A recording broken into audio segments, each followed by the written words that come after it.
Hey warrior, let me take a guess. Lately, you've been feeling completely overwhelmed. Maybe your mind's been racing when night falls. You're just lying there in bed, staring blankly at the ceiling, replaying everything that could go wrong or already did. You keep telling yourself to just stop. You attempt to breathe deeply, but that sensation right there in your chest, deep in your gut, it just won't release you. The uncertainty, the fear, the stress. You put on a smile during daylight hours, but underneath, there's a silent war waging within you. But honestly, you're not alone in this. Truth be told, most of us are carrying far heavier burdens than we ever reveal. We find ourselves worrying over finances, relationships, what lies ahead, what others think of us. We attempt to map out every little detail, to manage every possible outcome, yet somehow it always feels insufficient. So what can we actually do about it? Here's something you probably wouldn't expect. Imagine if the solution to all this anxiety wasn't located in some modern app or a therapist's office, even though both have their place, but instead in ancient wisdom dating back over 2 millennia. I'm referring to Stoicism, a profound philosophy once practiced by everyone from Roman emperors to soldiers, from slaves to scholars. And you know what? Its relevance hasn't faded today. Because back in those days, exactly like now, existence was utterly unpredictable. People endured war, betrayal, disease, and heartbreak. They couldn't manage the chaos surrounding them. But they discovered how to master their responses to it. That's precisely what today's video covers. You're about to discover 8 Stoic practices that can help eliminate your worrying, not just superficially, but profoundly and meaningfully. These aren't merely suggestions. They're fundamental mindset transformations. Ancient tools capable of constructing inner peace within a world determined to shatter it. And don't worry, this won't be some boring lecture. You don't need any philosophy degree to grasp any of this material. Everything we discuss today will stay practical, straightforward, and genuinely applicable. Whether you're studying, parenting, building businesses, or simply trying to make it through each day, there's wisdom here waiting for you. Before we dive in, let me tell you a brief personal story. Several years back, I found myself trapped, utterly drowning in overwhelm. I'd check my phone maybe 80 times daily, constantly refreshing emails, seeking validation everywhere, suffocating in overthinking. I genuinely believed worrying showed I was being responsible. But what it actually revealed was my complete lack of self-trust. Then one evening, I accidentally came across a quote from Marcus Aurelius, a Roman emperor who journaled his way through wars and plagues. It stated, "You possess power over your mind, not over external events. Understand this truth and you'll discover strength." That struck me like lightning. I'd invested years attempting to control everything uncontrollable, yet never once had I tried mastering my own inner world. That's precisely when transformation began. I started reading more deeply, implementing Stoic practices, rewiring my entire approach to handling stress. And here's the beautiful part, you don't need to overhaul your entire existence to find tranquility. You simply need to transform how you view your existence. And that's exactly what these 8 practices will help you accomplish. We'll explore each one systematically. You'll hear quotations from authentic Stoic thinkers. And I'll provide real-world illustrations of how these practices have benefited not only ancient philosophers but actual people living today. Individuals very much like you and me. This transcends being merely a video. It's an ongoing conversation. So inhale deeply right now. You aren't broken somehow. You aren't weak simply because you worry, but you absolutely possess the strength to transform your response. And that's precisely what we're going to accomplish together starting now. So would you do something for me? If that resonated deeply, write this in the comments section, "I choose peace over control." If this speaks to your soul, remember to like, comment, share, and subscribe, and share your reflections along the journey. I personally read every single comment. Alright, let's begin. Number 1, perfect the practice of premeditation. Let me pose a question to you. Have you ever found yourself anxious about something that never actually materialized? Of course you have. Every single one of us has. We envision catastrophic scenarios. Relationship endings, losing employment, public embarrassment, falling ill, and suddenly our bodies respond as though it's genuinely happening. The anxiety completely consumes us. But the Stoics possessed a remarkably effective remedy. Premeditation malorum, the practice of contemplating misfortunes beforehand. Seneca once observed, one deprives present evils of their power who has recognized their coming in advance. At first glance, this practice might seem pessimistic, deliberately thinking about negative possibilities, but it's actually quite the opposite. It isn't about cultivating fearfulness. It's about cultivating preparedness. Every morning, a Stoic would pose the question, what challenges might today bring? What difficulties may arise? What insults might be hurled? What losses could manifest? By calmly envisioning the worst scenarios, they stripped them of their terror. They made peace with circumstances before those circumstances ever arrived. Here's how you implement this practice today. Before that crucial meeting, ask yourself, what's the absolute worst that could unfold, and how would I handle it with dignity and composure? Before making a significant decision, ask, if I were to lose everything material, what would still remain within me? Before stepping into your daily activities, ask, what might challenge my patience today? Who could provoke me? And how will I choose to respond? Respond like a Stoic would, not like someone enslaved by emotional reactions. Anxiety stems from facing the unknown. Yet when you enter any battlefield having mentally rehearsed it beforehand, you become virtually unshakable. You might still experience nervousness, but you won't be overwhelmed by it. You'll have mentally practiced your composure, your self-mastery, your inner tranquility. And that positions you stronger than 99% of people who stumble through life blindly hoping for peace while preparing nothing for conflict. So starting right now, before you begin your day or confront your next significant challenge, invest 2 minutes, shut your eyes, and calmly walk yourself through what could potentially go wrong. Then calmly remind yourself, I am fully prepared. Because that's the essence of Stoicism. Not pretending difficulties don't exist, but preparing for them so thoroughly they lose their power over you. Number 2, apply the control assessment. Have you ever caught yourself worrying over something completely beyond your influence? Things like weather patterns, other people's opinions, events already past, economic conditions, someone not responding to your text. We've all experienced this. And the more attention we devote to what we cannot influence, the more powerless we become. This introduces one of Stoicism's most potent concepts. The dichotomy of control. Epictetus, a prominent Stoic philosopher, stated, certain things depend upon us, and certain things do not depend upon us. Such simple phrasing, yet they contain the secret to tranquility. The Stoics understood that everything in existence fits into 2 categories.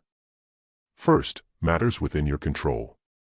Your thinking, your behavior, your responses, your principles. Second, matters outside your control. Other individuals, final results, your history, most aspects of tomorrow. Here's where most people make their mistake. They invest roughly 90% of their energy into that second category, matters beyond their influence, and then question why they experience anxiety, exhaustion, and helplessness.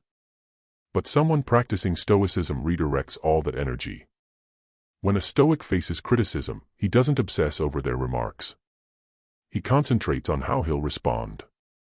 When a Stoic encounters uncertainty, he doesn't attempt to forecast what's coming. He concentrates on preparing his mindset. When a Stoic experiences betrayal, he doesn't drown in suffering. He concentrates on maintaining his own integrity. This represents the control assessment. With every anxious thought, question yourself, does this fall within my influence? If the response is negative, release it completely. Simply let it drift away. If the response is affirmative, concentrate solely on what action you can take. Here's how you establish this practice today. Whenever your thoughts start spiraling, pause momentarily and ask, is this within my control? If it isn't, visualize dropping it like a stone into deep water. It's simply gone. Then ask yourself, what actually is within my control at this moment? And take meaningful action. Consider someone insulting you online. Can you govern their choice of words? Not at all. Can you govern whether you descend to their level or maintain your composure? Absolutely. Consider not receiving a job you really wanted. Can you govern the hiring decision? Not at all. Can you enhance your abilities and submit another application? Absolutely. When you adopt this approach to living, something remarkable occurs. You become mentally streamlined, emotionally effective, spiritually resilient. You stop hurling your energy at immovable walls. You channel it through open windows instead. And gradually, anxiety begins to fade. Not because existence becomes simpler, but because your mentality becomes more robust. That's the Stoic approach. As Marcus Aurelius expressed, you have authority over your mind, not over external circumstances. Understand this truth and you'll discover strength. I invite you to share this affirmation below. I control my actions, not the world around me. Number 3, restrict what you absorb to safeguard your mind. Let's be completely honest. How frequently have you experienced anxiety, not due to your own circumstances, but due to what you observed, heard, or consumed? Perhaps a disturbing news headline, a toxic acquaintance ranting about politics, some social media post making you feel inadequate in life. Much of your stress is actually imported. It doesn't originate with you. You've collected it from your surrounding environment. That's precisely why the Stoics exercised extreme care regarding what they permitted into their consciousness. Seneca cautioned, spend time with those who are likely to improve you. Welcome those whom you yourself can potentially improve. This identical principle applies nowadays, not merely regarding people, but regarding everything you consume mentally. You simply cannot fill your mind with refuse and still expect tranquility. So here's a highly effective practice. Restrict your mental intake. Defend your consciousness like sacred ground. Here's the practical approach. Remove social media accounts that trigger feelings of inadequacy, anger, or reactivity. Restrict news exposure to roughly 5 to 10 minutes daily. Select quality sources, avoid endless scrolling. Distance yourself from individuals who habitually complain, spread gossip, or introduce fear into your existence. Thoughtfully arrange your digital environment. Nourish your mind with wisdom, strength, clarity, not meaningless noise. This isn't about remaining uninformed. It's about conserving your vital energy. The Stoics viewed the mind as similar to a garden. If you allow weeds to grow uncontrolled, you'll never witness peace flourishing. And here's the deeper reason this approach works. Anxiety requires fuel to survive. If you deprive it, it eventually starves. You aren't obligated to respond to every existing opinion. You aren't obligated to absorb every circulating story. You aren't obligated to carry suffering that doesn't belong to you. A tranquil mind isn't necessarily passive. It's protected. Construct a mental gateway. Question every piece of information. Does this strengthen my being or diminish it? If it diminishes you, it doesn't warrant your attention. As Epictetus expressed, it's not what happens to you that matters, but how you respond to it that matters.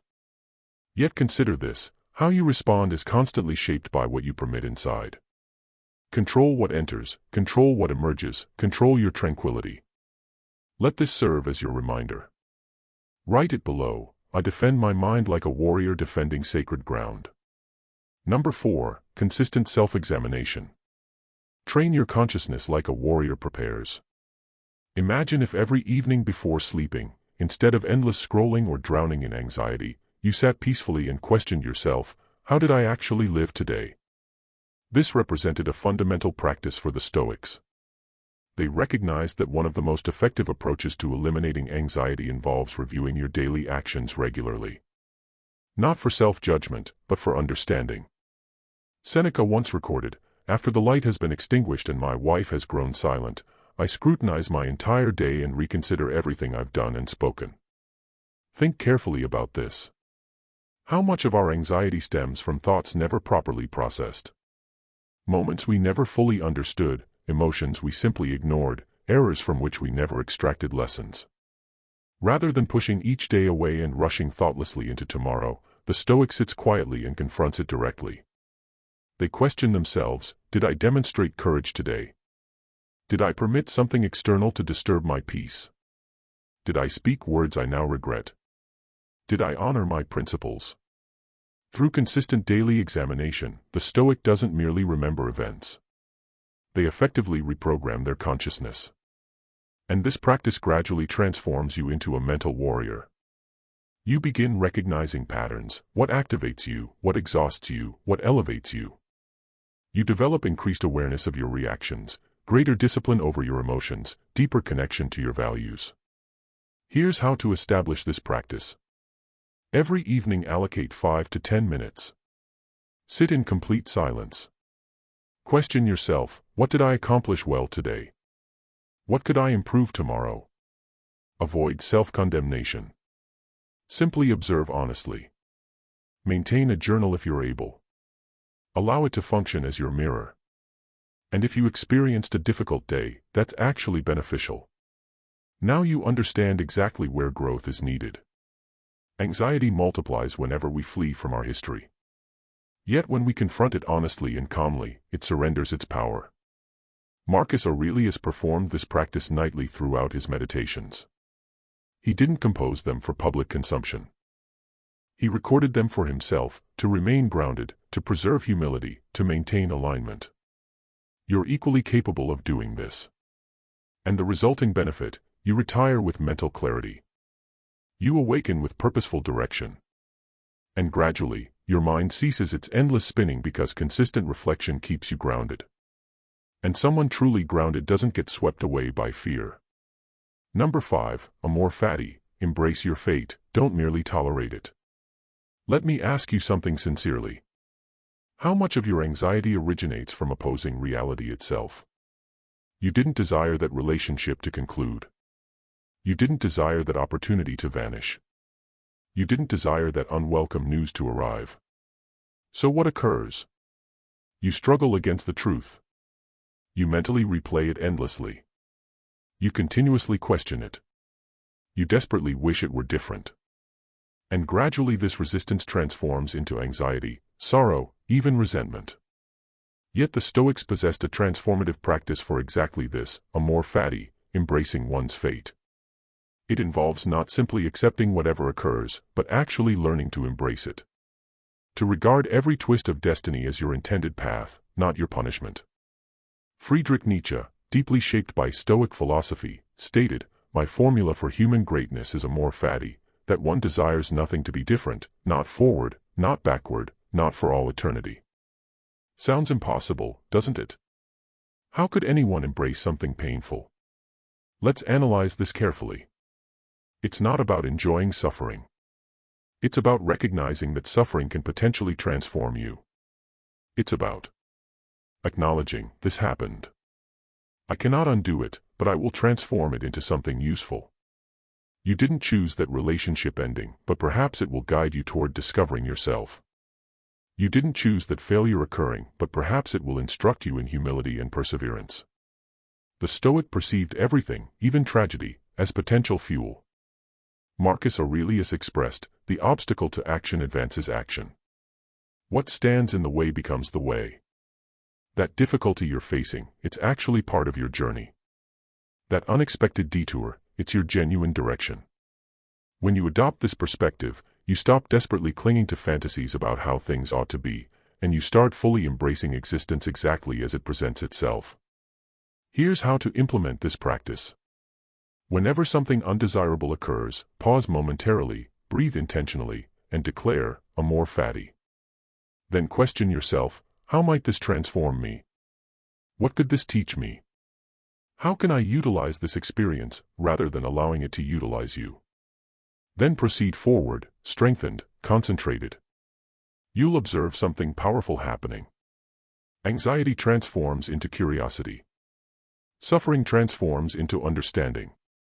And existence, even during its most difficult moments, becomes filled with meaning. This extends beyond simple optimistic thinking. This represents authentic Stoic strength.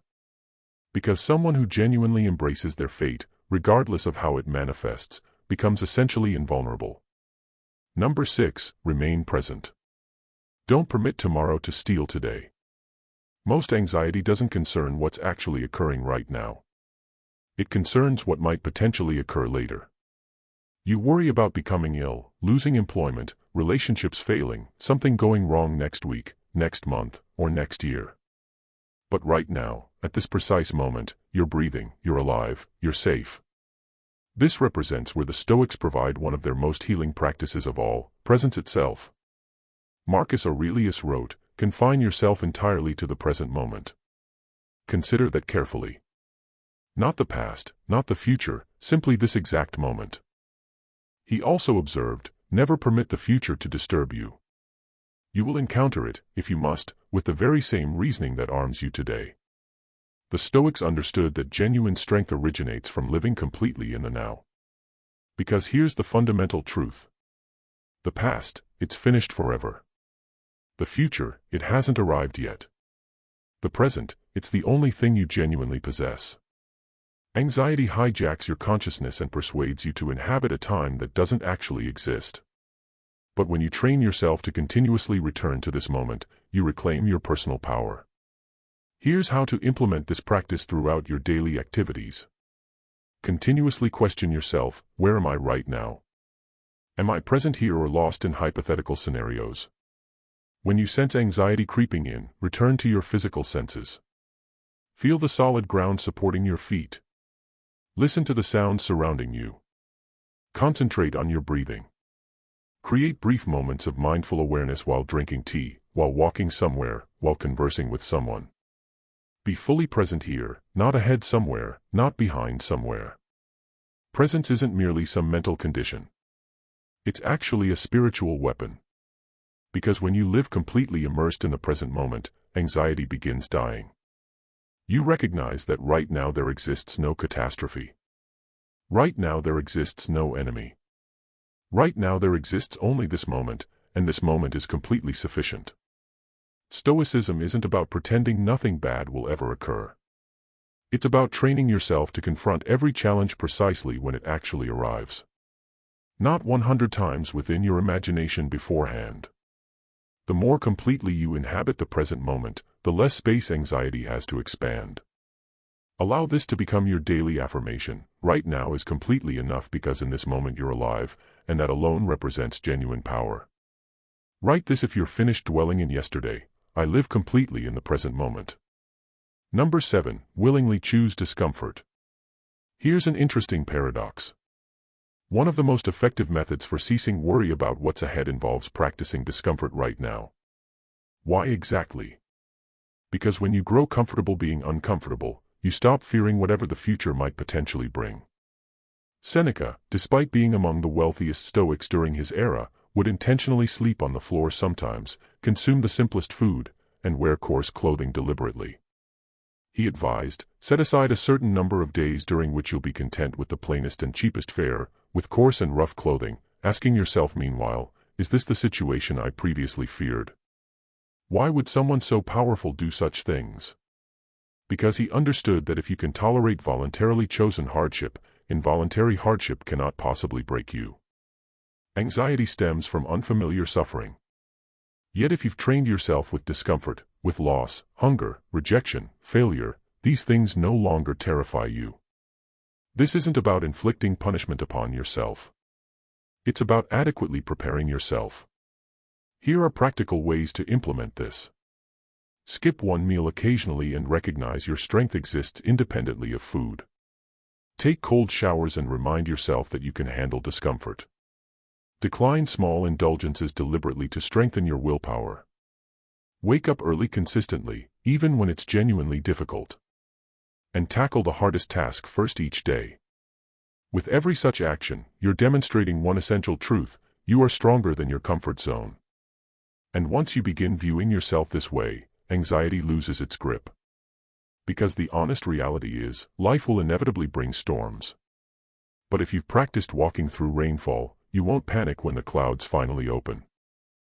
Here's the deeper beauty within this practice. When you stop pursuing comfort at any cost, you simultaneously stop fearing discomfort entirely. That represents genuine freedom. A Stoic isn't attempting to construct an existence free from difficulties. They're developing a consciousness capable of confronting any difficulty. So challenge yourself intentionally. Disrupt your comfortable patterns. Live slightly more rigorously today so you can live more freely tomorrow. Because the less you fear discomfort, the less you fear existence itself. If you're courageously walking through your personal storm, comment below, "I grow stronger through every challenge." Number 8. Align your existence with virtue, not outcomes. There's one practice most individuals overlook when attempting to eliminate anxiety. They become obsessed with outcomes rather than virtue. They constantly ask, will this succeed? Will people approve of me? What if I fail? And because outcomes remain fundamentally uncertain, they consequently experience tremendous anxiety. But the Stoics taught something far more profound. Concentrate on being good, not merely appearing good. Concentrate on right action, not on final results. As Epictetus expressed, don't demand that events occur as you personally wish, but wish that they occur as they actually do, and your life will flow well. What does this actually mean? It means whenever you live according to your values, honesty, courage, discipline, compassion, you've already achieved victory. Regardless of what the world says, regardless of how circumstances ultimately unfold. Anxiety is essentially a side effect of pursuing external things, money, fame, status, approval. But peace emerges from living aligned with your authentic self, irrespective of any outcome. This explains why Stoics like Marcus Aurelius concentrated on being upright rather than being perceived as successful. He wrote, "If something is not right, do not do it. If something is not true, do not speak it." Here's how to apply this practice. Before taking action, don't question, will this make me succeed? Instead question, is this action right? Before taking significant risks, don't question, will I appear foolish if this fails? Instead question, will I grow regardless of how this ends? When feeling anxious about others' perceptions, question yourself, did I act with integrity? If the answer is yes, you've already achieved success. You don't need to control what others think about you. You don't need to control the final score. You simply need to control your personal choices. Because when your character is clean, your sleep becomes peaceful. And when your actions follow virtue's guidance, you no longer live in fear. This explains why many Stoics weren't obsessed with worldly ambition. They weren't attempting to become celebrities. They were attempting to become strong, simple, wise human beings who consistently did the right thing even when nobody was observing. And that represents the authentic source of tranquility. You cannot always control how your story ends, but you can always control how you live it. So shift your focus from seeking attention to pursuing authenticity, from fixating on outcomes to honoring effort, from fear to virtue, and you'll discover anxiety gradually fading away. Because nothing truly disturbs someone who knows they've lived honorably. If virtue now guides your path, type this, I live by virtue, not by fear. Anxiety is truly the thief of peace. It sneaks in silently, expands loudly, and if never confronted, can steal years of joy, focus, and self-assurance. But here's what the Stoics understood and what you now also understand. You are not powerless. You may not control life's approaching storms, but you can absolutely train your consciousness to remain calm right in their center. Remember this always, you exist not to be shaken by every passing fear. You exist to master yourself completely. Let the world continue spinning wildly. Let others endlessly chase and panic and stress themselves. You remain still, grounded, concentrated, peaceful. That's Stoicism. That's genuine power. That's authentic peace. If this content assisted you, please don't forget to like, comment, share, and subscribe. Allow this community of Stoic warriors to expand. We're genuinely stronger together. Conclude this experience by claiming your personal power. Write this below, I choose calm. I choose strength. I choose Stoicism.